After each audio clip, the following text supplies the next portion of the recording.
저희들이 그 에베소서 말씀 이제 계속 나누고 있고, 이제 4장부터는 우리 그리스도인들이 어떻게 살아야 하는가 하는 것을 이제 교훈하고 있습니다. 그런데 이제 1절부터 16절까지 말씀을 저희들이 이제 살펴봤는데, 첫 번째 우리 그리스도인들이 해야 될 것은 무엇이냐? 그것은 이제 하나됨을 지키는 것입니다. 하나됨을 지키는 것. 모든 겸손과 온유, 오래 참음으로 또 사랑 가운데 서로를 용납하고, 이제 평안에 매는 줄을 가지고 성령님이 우리를 하나 되게 하셨는데, 그것을 힘써 지켜야 된다. 그것은 첫 번째 우리가 해야 될 일은 하나됨을 지키는 겁니다. 그리고 이제 두 번째는 7절부터 이제 16절까지 말씀인데, 그리스도께서 이제 우리 한 사람 한 사람에게 은혜를 주셨습니다. 이때 은혜는 섬기는 은혜를 주셨는데, 이 섬기는 은혜를 가지고 이제 교회를 섬겨서 이제 결국 교회가 성장할 수 있도록, 그리고 또 우리 그리스도인들 한 사람 한 사람이 성장할 수 있도록 하나님이 주신 은혜를 가지고 우리는 교회를 섬겨야 된다는 겁니다. 그런데 이제 우리가 교회를 섬길 때 영적인 지도자들은 이제 하나님의 말씀을 가지고 성도들을 잘 무장시키고 또 준비시키고, 그리고 성도들은 이제 말씀의 도움을 통해 가지고 이제 잘 하나님과 이웃을 섬겨서 교회를 든든히 세워가야 되는데, 그런데 이제 우리가 지향해야 될 목표 지점이 어딘고 하면, 우리 모든 성도들이 다 하나님의 아들을 믿는 것, 그리고 아는 것에 하나가 되는 겁니다. 하나가 되는 것. 그래서 이 하나가 되는 것은 하나님이 정해놓으신 목표 지점이 있습니다. 하나님의 아들을 이 정도 믿고 이 정도 알아야 되는데, 모든 성도들이 이 목표 지점에 다 도달할 때까지 성도들은 서로를 섬겨야 된다. 그래서 우리 교회가 하나님 보실 때 온전한 사람이 되어서 그리스도의 그 장성한 분량, 그리스도의 장성한 분량이 충만한 데까지 우리 교회가 이룰 수 있도록 우리는 교회를 섬겨야 된다는 겁니다. 그런데 우리가 교회를 이렇게 섬기게 되면, 그리고 그 안에서 우리 성도들이 성숙하게 되면 어떤 일이 일어나느냐? 우리는 어떤 잘못된 가르침이 우리를 흔든다 할지라도 우리는 요동하지 않습니다. 흔들리지 않습니다. 그리고 특별히 이제 사도 바울이 강조를 합니다. 사랑 안에서 우리는 진리를 말하고 진리를 행하는 삶이 되어야 된다. 이게 뭔고 하면 모든 일에 그리스도에게까지 자라가는 삶입니다. 그러니까 이제 우리 모두가, 또 교회 공동체가 지향해야 될 목표 지점은 뭔가 하면, 우리 성도들 한 사람 한 사람이 하나님의 아들을 믿는 것, 아는 것에 하나가 돼가지고 거기에서 성장해서 어떤 잘못된 교훈에도 흔들리지 않고, 이제 모든 일에 예수님처럼 말하고 행동해서 사랑 안에서 진리를 말하는 사람이 되어야 된다. 이렇게 사도 바울은 교훈을 했습니다. 이제 오늘부터 다루는 이 17절 말씀은 이제 주제가 조금 옮겨집니다. 이제 그리스도인들은 어떻게 살아야 되느냐? 이제 오늘부터 주어지는 말씀은, 핵심은 거룩하게 살아야 된다는 겁니다. 거룩하게 살아야 된다. 그래서 이제 오늘 다루는 17절부터 24절은 거룩과 관계되는 가장 중심적인 이제 삶의 원리입니다. 원리. 우리 그리스도인들은 어떻게 살아야 되느냐? 거룩과 관련해서 한마디로 요약하면 옛 사람을 벗어버리고 새 사람을 입어야 된다. 이렇게 사도 바울은 먼저 원칙, 가장 중심되는 가르침을 설명을 합니다. 그런 다음 이제 다음 주에 살펴보는 25절부터 32절까지는 이제 옛사람을 벗어버리고 새 사람을 입어야 된다. 이것을 삶에 구체적으로 적용을 하면서 우리가 벗어버려야 될 행동은 무엇이고 우리가 입어야 될 행동은 무엇인가 하는 것을 6가지로 설명을 하게 됩니다. 그러니까 이제 이런 흐름 속에서 오늘은 2가지 내용을 다루게 되는데 17절부터 19절까지 말씀은 먼저 이제 거룩과 관련해서 부정적인 교훈을 줍니다. 부정적인 교훈. 한마디로 하면 이제 17절에 나와 있는 것처럼 이방인들처럼 행하면 안 된다, 이방인들처럼 살면 안 된다 하는 것을 19절까지 가르치고 있습니다. 그리고 이제 20절부터 24절까지는 우리는 누군가 하면 진리가 그 속에 있는 예수 그리스도에게 배운 사람들입니다. 그래서 우리가 예수 그리스도에게 배운 그 삶의 분명한 원리는 무엇이냐? 옛사람을 벗어버리고 새 사람을 입는 것이다 라는 것을 바울이 가르치고 있습니다. 자, 이 2가지 내용을 오늘 다루게 되는데 17절을 보십시오. 17절. 그러므로 내가 이것을 말하며 주 안에서 정언한다. 정언. 여러분, 이 정언은 이제 법정인 용어입니다. 법정 용어. 그러니까 우리가 재판을 할 때 제일 중요한 사람 중에 하나가 정인들이죠. 정인들.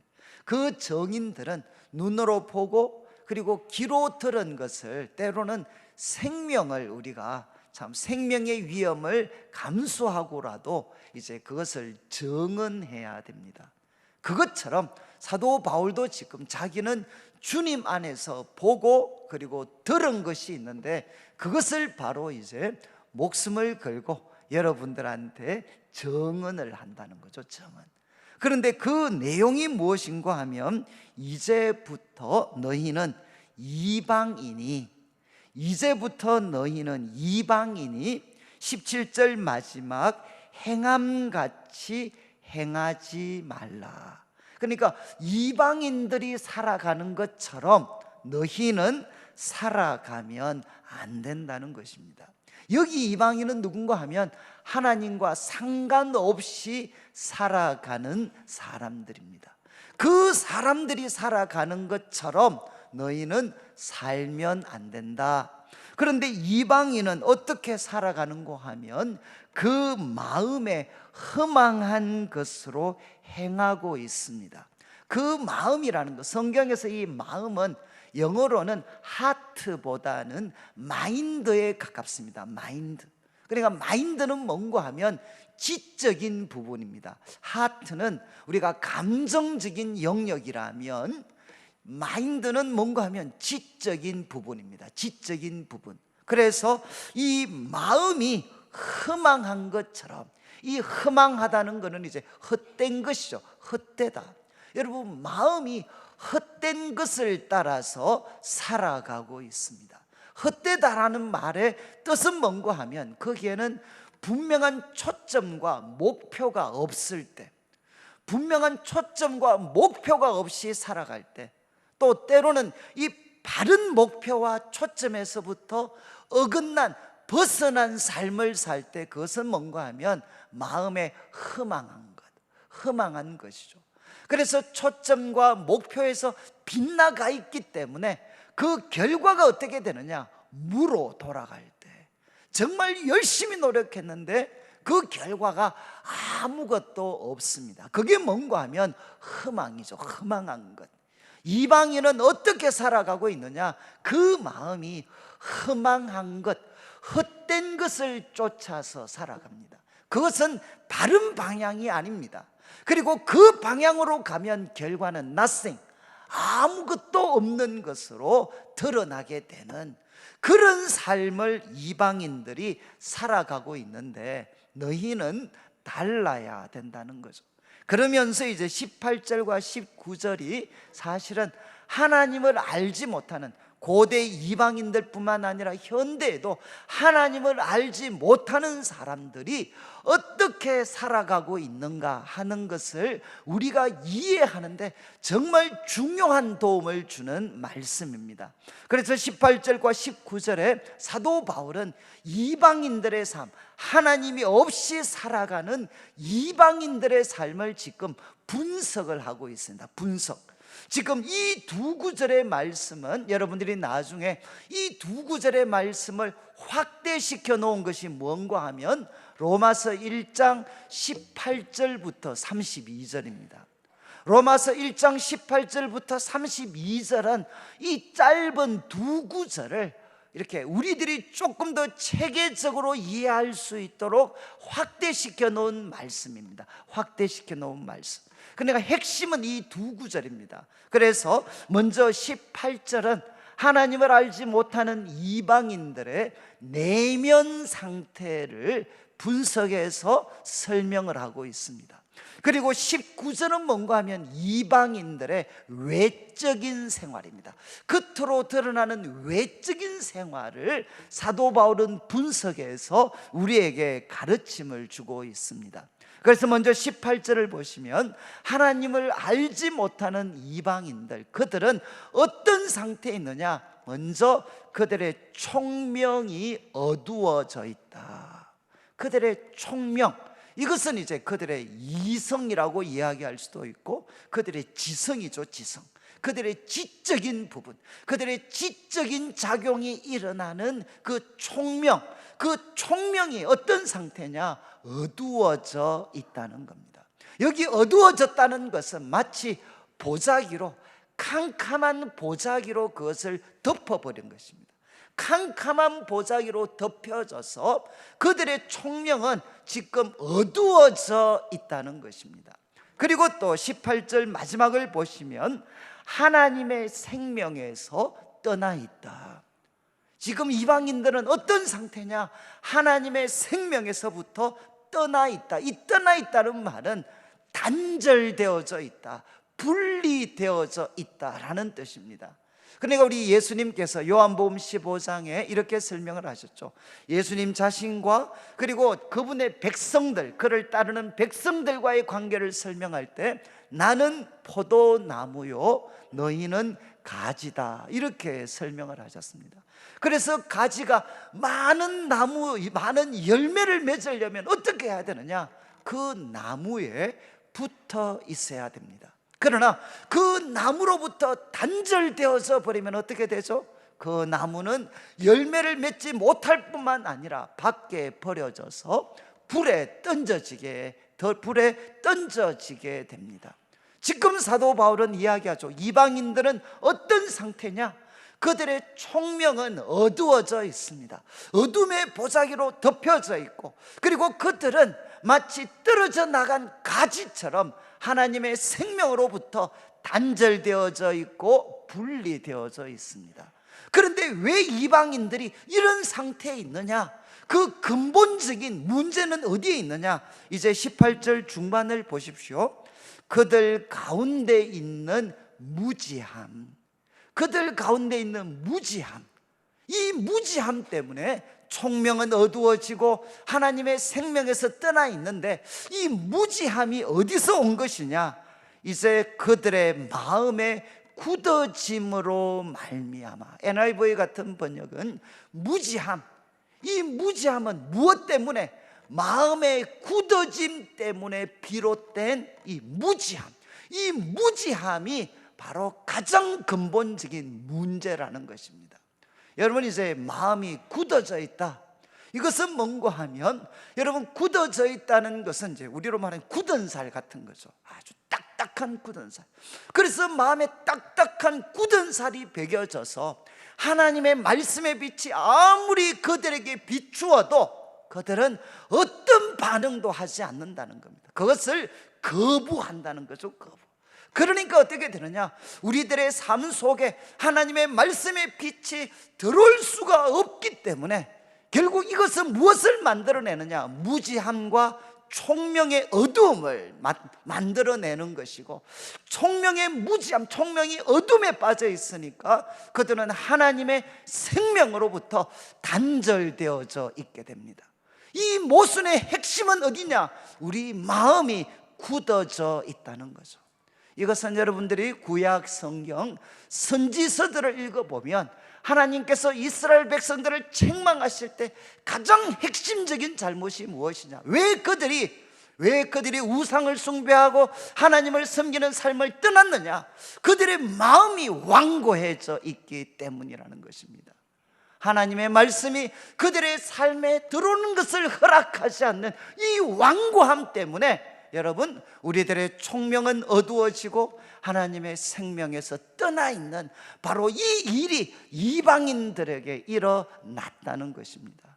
그래서 여러분, 이어지는 이제 19절 말씀, 그래서 이런 내면의 상태가, 내면의 모순이 외적으로 어떻게 드러나느냐?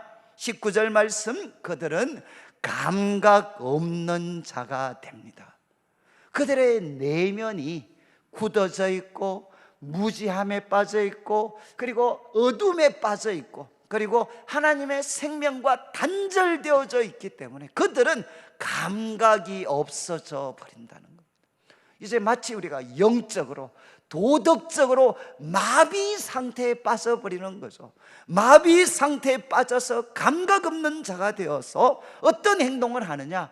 자신을 방탕에 방임한다. 방탕이라는 것, 방임이라는 것, 사실 비슷한 뜻을 담고 있습니다. 방탕은 무엇이겠습니까? 여러분, 성경에서 술 취하지 마라, 이는 방탕한 것이니. 여러분, 방탕이 무엇이겠습니까? 가장 핵심적인 뜻은 뭔가 하면 자신을 통제하는 것을 포기하는 것입니다. 이해하시겠어요? 우리가 하나님 앞에, 사람 앞에 바르게 산다는 것은 무엇이겠습니까? 하나님께서 때로는 말씀을 통해 우리 양심에 새겨놓은 가르침을 통해서 우리들의 행동을 통제하죠. 통제. 이거는 악한 거야, 이거는 잘못된 것이야. 그래서 우리는 하나님의 말씀과 우리 양심에 새겨진 그 가르침을 통해서 우리 자기 자신을 통제할 때 우리는 하나님이 보실 때, 사람이 볼 때 바르게 살아갈 수 있습니다. 그런데 방탕은 무엇이죠? 더 이상 자기 자신을 하나님 말씀이나 하나님이 주신 양심의 법을 통해 통제하지 않습니다. 통제하는 것을 포기하거나 아니면 거기에 전적으로 무기력해질 때, 그것이 뭔가 하면 방탕입니다. 방탕. 그래서 자기 자신을 방탕에 방임하는 거죠. 방임. 그래서 이거는 이제 우리가 우스갯말로 말 그대로 DDD입니다. DDD. 될 대로 되라. 그러니까 이제 생각할 필요가 없어요. 복잡하게. 저는 이제 제가 그 예수님을 믿고 이렇게 하나님 말씀을 통해서 저의 영혼이 이렇게 막 깨어나니까 이제 작은 행동이나 이런 거 하나하나에도 이제 마음이 살아있으니까, 법이 살아있으니까 그 행동을 조심하게 됩니다. 그러면 주에 믿지 않는 친구들이 이제 그런 이야기를 많이 해요. 뭐 그렇게 복잡하게 생각하냐? 아니, 그 정도는 아무것도 아니지. 여러분, 우리가 예수님을 믿게 되면 때로는 불편함을 느낄 때가 참 많이 있어요. 그 이유는 무엇이냐? 하나님의 말씀, 그리고 하나님이 우리들의 양심을 깨우시니까 어떻게 되느냐? 자기 자신을 더 이상 방탕에 던질 수가 없습니다. 그런데 이제 이방인들은 어떻게 됩니까? 감각이 없어져 버립니다. 그리고 자기 자신을 방탕에 던져서 마지막이 무엇입니까? 모든 더러운 것, 하나님이 보실 때 모든 더러운 것을 욕심으로 행한다. 이 욕심은 탐욕입니다. 탐욕. 그래서 모든 욕심을 행할 때 탐욕을 가지고 그렇게 더러운 것을 행동으로 옮긴다는 거죠. 그래서 어떤 이 NIV 영어 번역 같은 경우는 이 욕심으로 행한다는 것을 이렇게 영어 번역을 했습니다. Continual lust for more. 그러니까 계속적인 욕구. 무엇에 대한 욕구냐? more. 더 강한 자극, 더 짜릿한 자극, 그 자극에 대한 계속적인 욕구를 가지고 모든 더러운 것을 행동으로 옮기고 있다는 것입니다. 여러분, 지금 우리가 살고 있는 이 세상의 모습을 어쩌면 가장 잘 설명하고 있는 말씀입니다. 여러분, 우리가 이 세상을 보면 그런 생각이 드시지 않나요? 앞으로 도대체 세상이 어떻게 될 건가? 이제는 더 이상 도덕이라는 것은 의미가 없습니다. 모든 도덕은 내 주관적인 겁니다. 내 마음에 들면 선이고 내 마음에 들지 않으면 악입니다. 모든 이때까지 받아들여져 왔던 하나의 그런 절대적인 기준, 삶의 원칙들은 이 포스트 모더니즘의 시대는 철저하게 짓밟고 있습니다. 그래서 모든 더러운 것을 욕심으로 합니다. 그리고 거기에는 감각이 없어져 버립니다. 왜 이런 삶이 일어나게 되었느냐? 성경은 이야기하죠. 인간이 진화가 되고 자유에 대해서 깨어났기 때문이 아니라 성경은 이야기합니다. 그들의 마음이 굳어져 있습니다. 그리고 그들의 총명은 어둠에 빠져 있습니다. 하나님과 하나님의 생명에서 단절되어져 있기 때문에 이런 감각 없는 행동들을, 모든 더러운 것을 욕심으로 행하는 이런 삶을 살아가고 있다는 것입니다. 여러분, 이 말씀의 대상이 되는 시기가 여러분 정말 이렇게 가난하고 헐벗는 시대가 아닙니다. 이때는 어떻게 보면 인류 역사 가운데 인간이 지식에 대해서, 지혜에 대해서 가장 존경심을 가졌던 시대, 그리스와 로마 시대입니다. 가장 지적인 그 지성과 그리고 이성에 대해서 정말 존중했던 시대. 그리고 이 에베소는 시골에 있는 작은 마을이 아닙니다. 이것은 그 당시 로마가 세계를 제패를 했을 때 소아시아 지방, 오늘날 터키 지방의 정치적 수도가 되는 도시가 에베소라는 도시입니다. 이 에베소라는 도시는 그 당시 인구가 30만 명이었어요. 그러면 오늘날로 말하면 이건 대도시입니다. 세계적인 대도시가 바로 에베소죠. 그러니까 이들은, 사람들은 지혜를 자랑하고 지식을 자랑을 했습니다. 그런데 사도 바울은 이야기합니다. 그들을 향해서 너희들은 어떤 상태에 있느냐? 너희들의 마음의 굳어짐 때문에 하나님의 계시의 빛이 그들 속에 들어갈 수가 없으니까 그들은 어두움과, 그리고 그들은 하나님의 생명에서 떠나서 모든 더러운 것을 욕심으로 행하는 삶을 살아가고 있다. 제가 앞에서 로마서 1장 28절이라고 이야기했죠. 로마서 1장 18절을 읽으신 같은 맥락인 게 뭐냐? 성경은 이야기합니다. 정말 하나님, 이 이방인들도 하나님을 알고 있습니다. 그런데 하나님이 만드신 이 천지 만물에 하나님이 어떤 분이신지가 명백하게 나타나 있습니다. 그런데 이방인들은 어떤 선택을 합니까? 하나님을 알되, 하나님을 알고 있습니다. 그러나 그들은 하나님을 영화롭게도 하지 않고 감사하지도 않습니다. 썩어지지 아니하는 영광을 바로 그들의 욕심에 의해서 금수와 버러지의 형상으로 바꾸어 버립니다. 이것이 무엇이죠? 마음의 굳어짐입니다. 하나님이 아무리 이 천지 만물을 통해 하나님 자신을 알 수 있는 빛을 그들 마음에 비추어도 그들 마음은 철저하게 굳어져 있습니다. 그러니까 그들의 총명은 어두워져 있습니다. 하나님의 생명에서 떠나 있다. 로마서는 뭐라고 표현하느냐? 하나님이 그 더러운 욕심대로 그들을 내던져 버립니다. 하나님이 그냥 방임해 버리는 거죠. 반영. 아무리 나쁜 짓을 해도 하나님이 가만히 두셔요. 가만히. 그러니까 어떻게 됩니까? 사람들은 이제 더 추악하고 하나님 상실한 마음대로, 더러운 정욕대로 모든 추악하고 악한 짓들을 욕심으로 행하고, 하나님이 이렇게 살면 죽는다라는 것을 그들 마음이 이야기하고 있지만 그것을 행할 뿐만 아니라 그렇게 살아가는 사람들은 옳다라고 정당화시키면서 이 세상을 살아가고 있다는 겁니다. 그러니까 사도 바울은 뭐라고 이야기하죠? 바로 이방인처럼 살아가면 안 된다는 것입니다. 저는 이제 이 말씀을 볼 때마다 항상 참 마음에 정말 제가 깊은 공감을 하는 게, 여러분 결국 우리들의 행동이 감각 없는 자처럼 모든 더러운 것을 욕심으로 막 행합니다. 여러분, 우리들의 행동이 무너졌습니다. 그러면 이 무너진 행동을 바로 잡으려면 어떻게 해야 되겠습니까? 어떻게 해야 될까요? 어디를 바로잡아야 됩니까? 우리들의 마음을 먼저 깨워야 된다는 겁니다.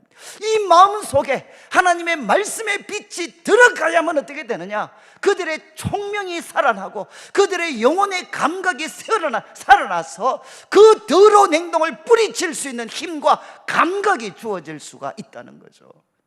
그런데 여러분, 참 이런 말은 정말 거짓말입니다. 사람이 잘못했는데 뭐라고 이야기하는데 저 실수했습니다, 저 원래 그런 마음이 아닌데 실수했습니다, 이거는 거짓말이죠. 거짓말. 실수한 게 아니고 그 행동을 하기 전에 수십 번도 더 예행 연습을 했어요. 성경은 이야기합니다. 여러분, 그러면 많이 배우면 사람들이 고상해지고 선해질까요? 그렇지 않습니다. 많이 배우지 못하신 분들은 그냥 드러나게 나쁜 짓을 한다면, 많이 배운 사람들은 어떻게 하면 온갖 잔머리 굴려가지고 그렇게 나쁜 짓을 합니다. 여러분, 그러니까 정말 이 세상 속에 무서운 사람들은 누구냐? 많이 배운 사람들입니다. 그들은 정말 여기에서 이야기하는 것처럼 남들의 눈에는 전혀 띄지 않고 예수의 이름으로, 학문의 이름으로 온갖 포장을 해서 자신들의 그 죄와 악한 짓을 미화시키고 정당화시키고 숨기는 거죠. 그러나 성경은 이야기합니다. 여러분, 바로 이방인들이 살아가는 것처럼 여러분은 살아가시면 안 돼요. 우리가 하나님 앞에 바로 살려면 항상 우리가 기억해야 될 게 뭔가, 어디가 살아야 되느냐? 우리 마음이 살아야 돼요. 우리 마음의 굳어짐, 우리 마음이 굳어져서 말씀이 우리들의 삶에 들어오지 않으면, 얼마 있지 않으면 우리도 이렇게 됩니다. 이제 사도 바울은 우리들에게 교훈을 한 다음 적극적으로 20절을 보십시오. 오직 너희는, 그러나 너희는 그리스도를 그같이 배우지 아니했다. 앞에 언급된 이런 이방인처럼 살라고 우리는 그리스도에게 배우지 않았다는 겁니다. 그리고 21절, 진리가 예수 안에 있는 것 같이. 여러분, 진리는 누구한테 있느냐? 예수님 안에 있습니다. 너희가 참으로 그에게서 듣고 또한 그 안에서 가르침을 받았을진데, 정말 그들이 예수 그리스도에게 듣고 배운 것이 무엇이냐? 바로 22절부터 24절까지의 말씀, 이게 바로 너희가 그리스도에게 듣고 배운 것이다, 이렇게 사도 바울은 설명을 합니다. 여러분, 우리 그리스도인들이, 여러분 저를 한번 보시면 우리 그리스도인들이 하나님 말씀에 대한 갈급함, 하나님 말씀에 대한 갈급함, 그리고 이 말씀이 여러분 속에 침투해 들어오는 것, 이 일이 일어나지 않으면 어떻게 되느냐? 예수 믿는 사람은 정말 추해집니다. 정말 세상 사람들보다 더 악해집니다. 더 교활한 그런 삶을 우리가 살아갈 수가 있습니다. 이제 우리 성도들이 항상 그리스도인의 삶을 살아갈 때 항상 해야 되는 게 무엇이? 우리들의 귀가 하나님 말씀에 열려져 있는 이 상태를 유지해야만 우리는 어떤 유혹과 고난이 와도 넉넉하게 헤쳐나갈 수가 있어요. 그래서 그리스도에게 배운 가르침이 무엇이냐? 22절을 보십시오. 한마디로 요약하면 옛사람을 벗어버려라. 이 옛사람은 우리의 옛자죠. 옛자. 예수 그리스도를 내 삶의 구세주와 주인으로 모시기 전에 내 삶을 지배했던 그 옛자, 그 옛자를 벗어버려라. 그런데 그 옛자는 두 가지의 특징이 있습니다. 22절, 유혹의 욕심을 따라 그들은 움직입니다.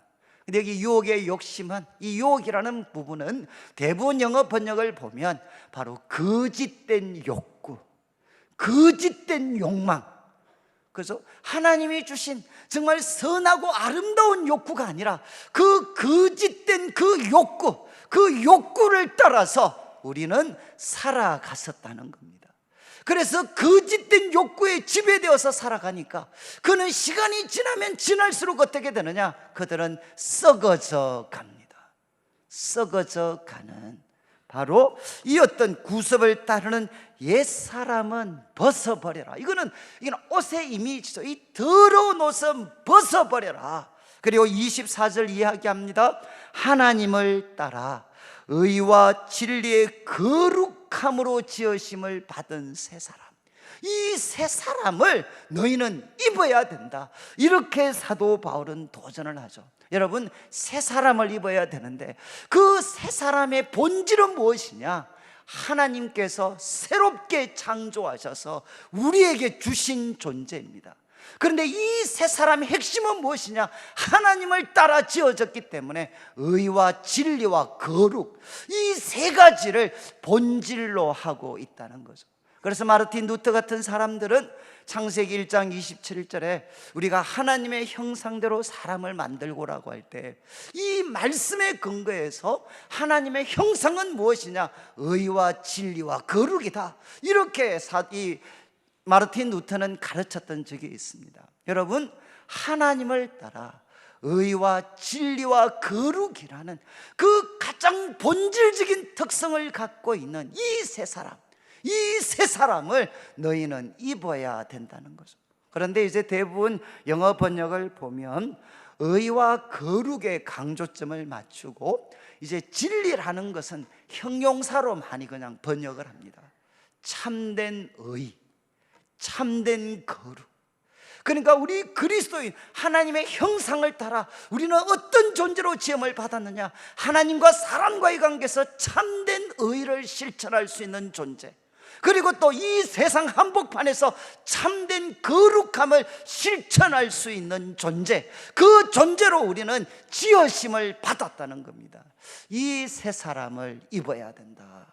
그런데 여러분이 이제 이 말씀에서 참 우리가 좀 인상적인 것은 이제 22절 새 사람을, 옛 사람을 벗어버리고 새 사람을 입어라. 이게 시제가 좀 중요합니다. 시제. 이제 저도 저는 헬라어를 그렇게 잘 모르는데 이제 헬라어에서는 이 시제가 굉장히 중요한데 여기 지금 22절, 24절은 시제가 부정과거 시제로 이제 벗어버려라, 입어라 라는 동사가 표현이 되어져 있습니다. 이거는 뭔가 하면, 부정과거는 뭔가 하면 그냥 한 번 일어나는 일입니다.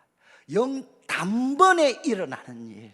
그러니까 우리가 예수님에게 배운 것이 뭐냐? 너희는 옛사람을 벗어버렸다. 그리고 너희는 누구냐? 새 사람을 입은 자들이다. 이미 부정과거, 이미 우리들의 삶에 일어난 사건이라는 거죠. 언제? 예수님을 내 삶의 구세주와 주인으로 모실 때 나에게는 어떤 일이 일어났느냐? 나의 옛사람은 이미 죽어버렸습니다. 우리는 옛사람을 벗어버렸습니다. 왜? 예수님께서 우리 죄를 위해서 십자가에 피 흘려 죽으셨으니까. 이 예수님을 내 삶의 구세주와 주인으로 모실 때 사도 바울의 고백처럼 나는 그리스도와 함께 십자가에 못 박혔다. 그리고 갈라디아서 마지막 부분에 가서 그리스도의 사람들은 그 정과 욕심을 십자가에 못 박은 사람들이다. 여러분, 우리는 누굽니까? 예수 그리스도를 내 삶의 구세주와 주인으로 모실 때 십자가를 통해 우리들의 죄의 문제를 해결하신 예수님과 함께 우리는 옛사람을 이미 벗어버린 사람들입니다. 그렇지만 우리는 또 누굽니까? 바로 성령의 그 능력을 통해서, 부활의 능력으로 하나님께서는 예수님을 살리신 것처럼 예수님을 믿고 그분과 연합된 우리를 하나님은 살리셨습니다. 살리셔서 우리를 어떤 존재가 되게 하셨느냐? 의와 진리의 거룩함으로 지으심을 받은 새 사람이 되도록 누가 만드셨느냐? 예수님, 바로 성령님께서 우리를 그렇게 만들어 주셨다는 거죠. 그래서 사도는 이야기합니다. 우리는 누구냐? 옛 사람은 벗어버렸고 이미 새 사람을 입은 사람들인데 우리가 해야 될 가장 중요한 일은 무엇이냐? 23절을 보십시오. 23절, 오직 너희의 심령이 새롭게 되어. 이 심령은 마음의 영입니다. 너희 마음의 그 영이 새롭게 되어. 여기 새롭게 되어는 시제가 무엇이냐? 현재입니다. 현재. 헬라어에서 현재 시제는 어떤 것을 담고 있느냐? 반복과 계속을 담고 있습니다. 이해하시겠어요? 그래서 심령, 너희 마음의 영이 새롭게 되어, 이거는 이례적으로 이미 일어나고 끝난 사건이 아니고 계속해서 반복되고 계속해서 지속되어야 될 사건이라는 거죠. 여러분, 그러면 우리는 예수님을 내 삶의 구세주와 주인으로 모실 때 우리는 옛사람을 벗어버렸습니다. 그리고 우리는 새 사람을 입었습니다. 이거는 우리들의 정체성이죠. 우리는 예수님, 옛사람을 벗어버리고 새 사람을 입은 사람들인데, 우리가 날마다 해야 되는 일은 무엇이냐? 마음을 새롭게 해서 우리가 이런 존재다라는 것을 기억하고, 모든 삶의 순간에 옛사람의 길이 아니라 새 사람의 길을 선택하는 그 삶을 살아가는 것, 이것이 무엇이냐? 거룩한 삶을 살아가는 길이라는 것입니다. 여러분이 이제 지금 사도 바울은 우리 그리스도인들이 어떻게 살아야 되느냐? 옛 사람을 벗어버리고 새 사람을 입어야 됩니다. 그런데 이미 과거에 일어난 사건, 이 사건을 우리는 마음을 새롭게 함으로 매일 순간마다 우리 마음을 새롭게 해서 이것을 기억하고 명심해서 모든 선택과 말을 할 때마다 새 사람에 걸맞는 삶을 우리는 살아가야 된다는 거죠. 그런데 저는 이제 옷이잖아요, 옷. 여러분, 저는 이게 뭐 옷에 대해서는 잘 모르는데, 근데 이 사람이 옷에 따라서 행동이 완전히 달라집니다. 그래, 남자분들은 뭐 제일 심한 게 언제죠? 여기 이렇게 점잖으시고 선하신 분들이 예비군을 입혀놓으면, 예비군 옷을 입혀놓으면 갑자기 어느 순간에 짐승으로 이렇게 바뀌게 되는, 그냥 아무렇게나 여기 있는 것처럼 감각 없는 자가 되어서 막 그렇게 행동을 해요. 왜? 이 예비군 복장이 주는 그 자유함이 있습니다. 그런데 이제 그 복장 갑자기 벗어버리고, 저처럼 이제 만약에 설교 때문에 이렇게 정장을 입으면 어떻게 되죠? 걸음걸이가 이렇게 달라집니다. 표정도 말도 이제 옷에 맞추어서 말을 하게 돼요. 그래, 아마 여기 남자분, 우리 아마 이제 가정에 우리 부부로 오신 분들은 한 번씩 혼란스럽지 않나요? 저도 이제 아침에 뭐 이렇게 일찍 제가 나왔으니 우리 집 사람 자고 있었는데, 그때 잘 때 모습, 그리고 이제 집에서 돌아다닐 때 입고 다니는 복장이 있습니다. 이제 자유로운 복장이 있어요. 그런데 이제 여기 밖에 나와서 한 번씩 보면 막 제가 헷갈려요. 이게 같은 사람 맞나? 이렇게 집에서 이렇게 자유로운 복장을 입을 때 행동과 지금 이 밖에 복장을 바꾸어서 지금 밖에 나왔을 때 이 말과 행동은 좀 하늘과 땅 차이까지는 아니지만 좀 차이가 있습니다. 마찬가지로 여러분, 뭐 똑같이 우리 남자분들도 집에서 이렇게 입는 복장일 때 그 자유로운 행동하고, 우리가 정말 정장을 입었을 때는 우리는 옷에다가 자신을 맞추게 됩니다. 그것처럼 예수님이 말씀하시죠. 우리는 어떻게 살아야 되나? 바로 하나님께서 우리가 예수 그리스도를 믿을 때 그 더러운 옛사람의 옷을 벗겨주시고 우리는 새 사람의 옷을 입은 사람들입니다. 그러니까 그 옷에 걸맞게 우리는 살아가야 된다는 거죠. 저는 제가 이제 제 동생 이야기를 자주 했는데, 제 동생이 중학교 2학년 아마 겨울 정도에 애가 정말 예수님 만나고 새 사람이 됐습니다. 그래서 이제 완전히 정말 저는 예수님 믿으면 사람이 바뀐다는 것을 저는 제 동생을 통해서 그냥 생생하게 경험을 했어요. 정말 동생이 이전과 이후가 완전히 달라졌어요. 매일 자고 싸우고 욕심만 그랬는데 예수님 만나고 나서는 싸움이 안 돼. 제가 때리면 형님 왜 그러십니까? 한마디 하면 뭐 싸움이 더 이상 안 돼. 그래서 저는 도대체 내 동생이 중학교 2학년 겨울에 예수님 만나가지고 무슨 일이 일어났는지, 무슨 일이 일어났길래 얘가 이렇게 바뀌었는지 저는 항상 그게 궁금했어요. 그래서 제가 대학 가서 같이 자취하면서 어느 날 물었어요. 야, 너 도대체 중학교 2학년 때 무슨 약을 먹었냐? 도대체 왜 그때 애가 이상해졌냐? 그러니까 그때 제 동생이 그 말을 했어요. 형, 내가 그때 예수님을 만났는데 예수님 만나고 나니까 자기가 딱 한 가지 깨달아지더라는 거예요. 내가 너무 귀한 존재구나.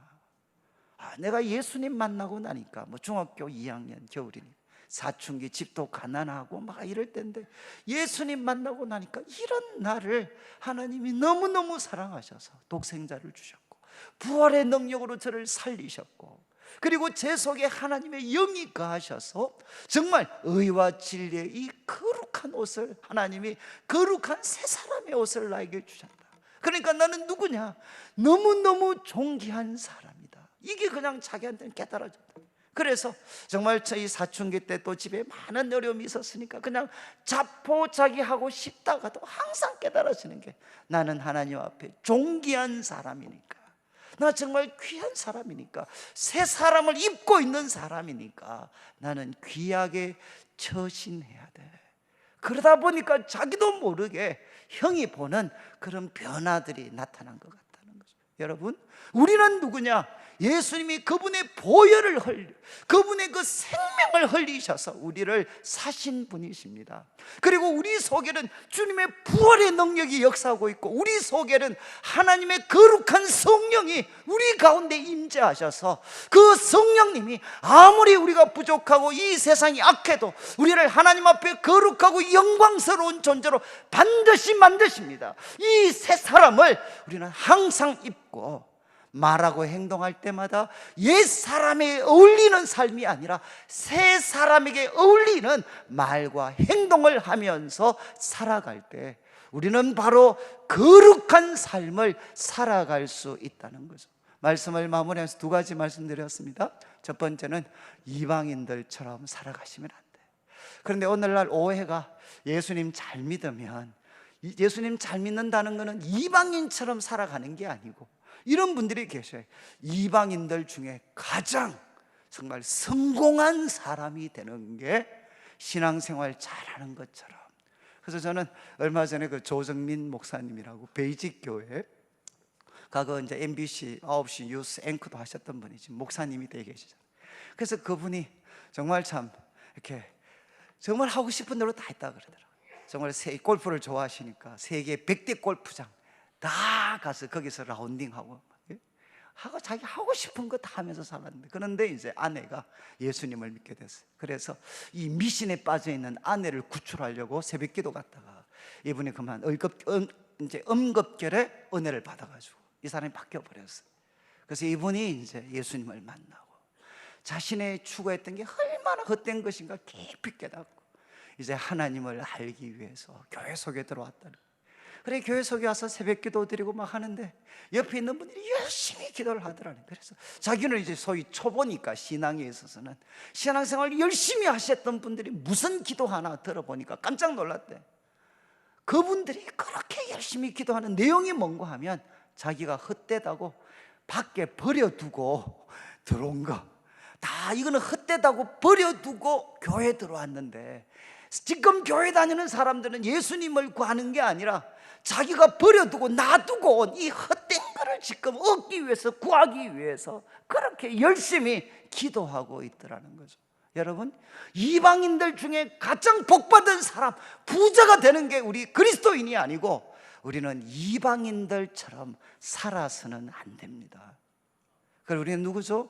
옛사람을 벗어버리고 그리스도에게 날마다 말씀을 통해서 배우면서 옛사람, 여러분, 거짓된 유혹, 거짓된 그 욕구를 부추기는, 그래서 썩어져 가는 그 옛사람은 벗어버리고, 여러분, 우리는 새 사람을 입었습니다. 의와 진리 거룩. 이 새 사람에 걸맞는 우리가 말과 행동을 해서 이제 이 참 설명절 동안 가는 곳곳마다 우리 성도님들의 삶을 통해 하나님께 참 영광이 되고 세상 사람들에게 그리스도의 향기를 퍼뜨릴 수 있는 은혜가 있기를 주님의 이름으로 축원합니다.